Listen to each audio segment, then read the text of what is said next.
Most highest grossing Tamil movies part 1 2018ல சங்கர் சாரோடைய written and டைரக்ஷன்ல ரஜினிகாந்த், அக்ஷய் குமார், எமி ஜாக்சன்லாம் நடிச்சு 400 to 600 crores பட்ஜெட்ல ஒரு 3D சயின்ஸ் ஃபேண்டசி ஆக்ஷன் ஃபிலிமா ரிலீஸ் ஆகி 699 crores வசூல் பண்ண மூவி தான் 2.0.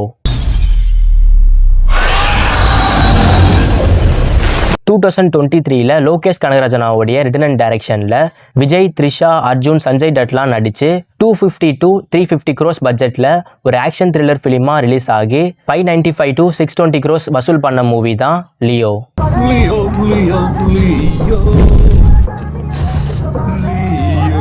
2023ல நெல்சன் திலீப் குமார் அண்ணாவுடைய ரிட்டன் அண்ட் டைரக்ஷன்ல ரஜினிகாந்த், விநாயகன், ரம்யா கிருஷ்ணன், வசந்த் ரவி, யோகி பாபுலாம் நடிச்சு 200 crores பட்ஜெட்ல ஒரு ஆக்ஷன் காமெடி ஃபிலிமா ரிலீஸ் ஆகி 600 to 650 crores வசூல் பண்ண மூவி தான் ஜெயிலர்.